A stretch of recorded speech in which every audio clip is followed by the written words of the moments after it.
I wouldn't say I'm grateful for the skin cancer. I would have rather it not happen, but I'm grateful I had that tool. I'm grateful that when I was being rolled into the operating room, I was like actually laughing.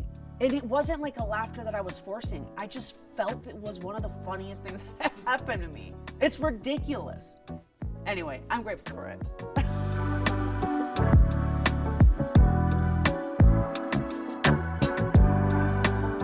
I'm Joanna Hausmann. I am a Venezuelan-American comedian and writer. I think that sums it up. I'd say my childhood was a mosaic of like identity crises. I think a lot of it had to do with the fact that I just moved around a lot. I was born in England, sort of by accident. My parents were students there. Then I moved to Venezuela. I was in Venezuela till I was like 6 or 7, and then I moved to Potomac, then I moved to Washington, D.C., then I moved to Boston, and then I finished high school in Venezuela again, then I went to college in Boston again, then I moved to Chicago. So I didn't have a clear idea of what identity I was. Every place I would go to, I felt like I didn't fully fit in, which ended up being, I think, one of the biggest reasons I fell into comedy at such a young age is because it was a language that I could communicate very clearly with and make friends with that wasn't predicated on understanding the culture of the place I was in or knowing the right words or speaking the right way. It was just, if I was funny, I could survive. I think there was a point in my career where I realized that who I was so important in what I said.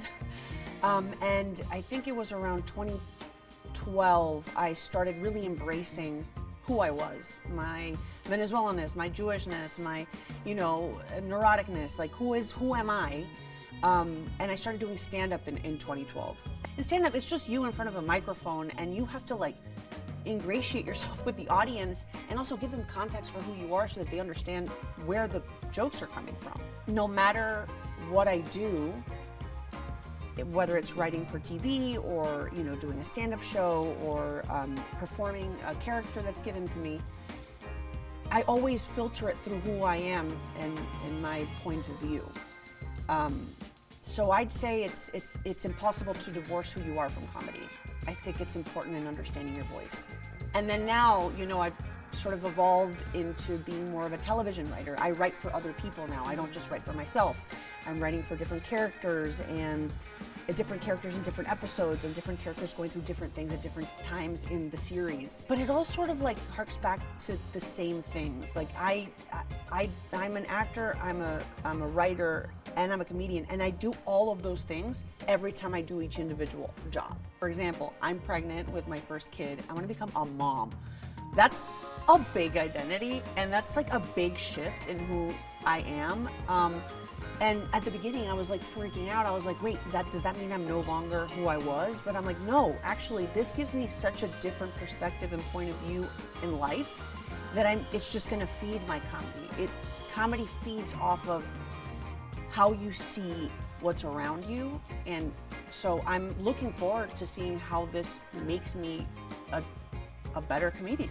I go through life like an improv set where I'm like, what is weird here and how can I make a comedy set about this or a video about this or a scene or a character? So I live life thinking constantly about inspiration. So my creative process is kind of never off. It's exhausting to be me. The word comedian includes so many different facets. It basically just means I do things trying to seek the funny. The worst tragedies you could imagine, there's always someone making a joke about it. And they've actually done studies where they've noticed the same pattern of jokes that happened in Eastern Europe and in Russia during, the worst of their economic crises.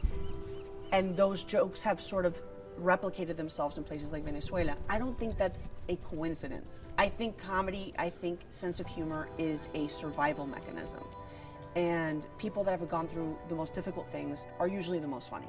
I choose comedy every time because the sad is gonna come and you're gonna feel sad. But it feels a lot better when you find something ridiculous or absurd about it to turn it around. I feel like what I want my legacy to be is like someone who like didn't fit in and she did okay. she figured out how never to fit in and have that be a strength. And I hope that, you know, we live in a country that is very diverse. I think that's one of the biggest strengths of this place.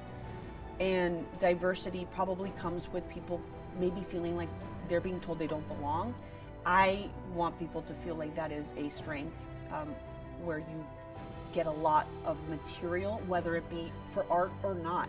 Just material in life, it makes you stronger and it makes you understand the world a little better.